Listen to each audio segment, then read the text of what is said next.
Sanskrit literature में एक बहुत बड़े पोएट हुए, उनका नाम है भर्तृहरि। उन्होंने 3 बहुत छोटी-छोटी पुस्तकें लिखी हैं। उनको कहते हैं शतक त्रय।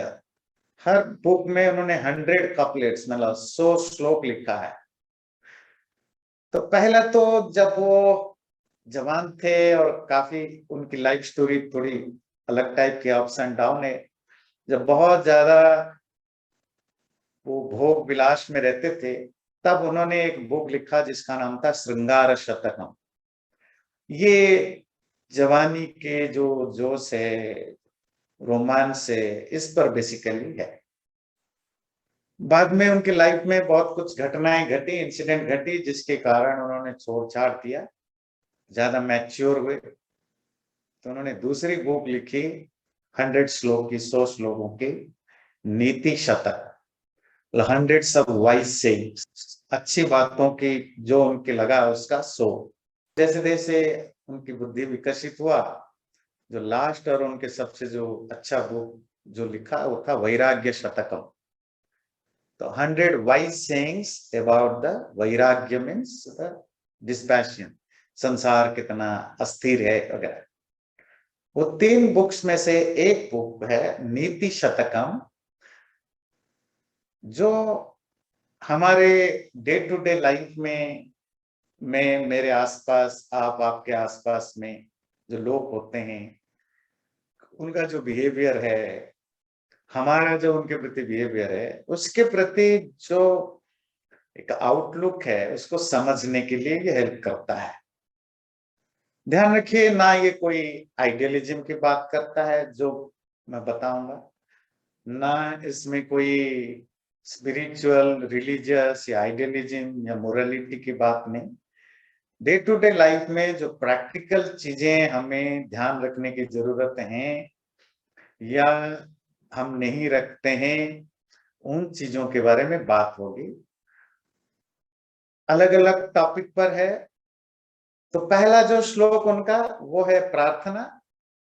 दिक्कालात्यनवच्छिन्ना नंत चिन्मात्र मूर्तये स्वानुभूतेकमानाय नमः शांताय तेजसे। उस शांत तेज को मेरा नमन है। शांत मतलब जो काम है, तेज मतलब ब्रिलियंट मतलब परमात्मा, जो महासागर की तरह शांत है। शांत कौन होता है?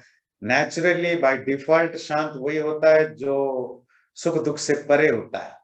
उसके अलावा दुनिया में कोई भी मैटेरियल हो या इमैटेरियल हो, वो जीव हो या चेतन हो, हमेशा शांत नहीं होता है। उसके लाइफ में हमेशा अप्स एंड डाउन्स होते रहते हैं। अप्स भी होते हैं, शांत नहीं होता है। सुख में भी व्यक्ति कभी शांत नहीं होता है, ध्यान रखिए। सुख में आपका हार्ट बीट भी बढ़ा होता है और दुख में भी बढ़ा होता है। बस एक पॉजिटिव होता है, एक नेगेटिव होता है। पर दोनों में आपके हार्ट बीट बड़े होते हैं, कम कम बहुत होते रहते हैं, अप डाउन होते रहते हैं। तभी तो जब आप देखेंगे लोगों को हार्ट अटैक होता है, बहुत सारे लोगों को, वो शॉक में जो होते हैं, वो शॉक केवल नेगेटिव शॉक नहीं होता है कि आपके साथ कोई बुरा हो गया तो आप शॉक हो गए, लोगों को हार्ट अटैक हुआ। ऐसे लोगों को भी हार्ट अटैक होता है, ब्रेन स्ट्रोक होता है, जो खुशी में इतनी ज्यादा खुश हो गए कि वो संभाल नहीं पाते हैं। तो शांति, जो पीस है, जो कामनेस है, जो स्टेट ऑफ माइंड, ये जैसे जैसे हमारी मैच्योरिटी बढ़ती है, पेन एंड प्लेजर में अपने आप को बैलेंस करते हैं, तो शांति आती है। जहां कम पानी होता है ना, वो छोटा सा तालाब हो, नदी हो या समुद्र का जो किनारा है, उसमें बहुत उछाल आता है और पानी कम बहुत होता रहता है।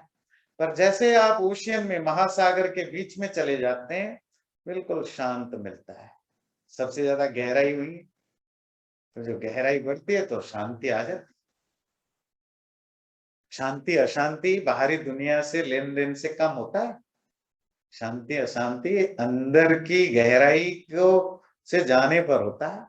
जितना व्यक्ति अंदर की यात्रा करता है, कभी-कभी बहुत लोगों को पता ही नहीं कि वो अंदर यात्रा करते हैं।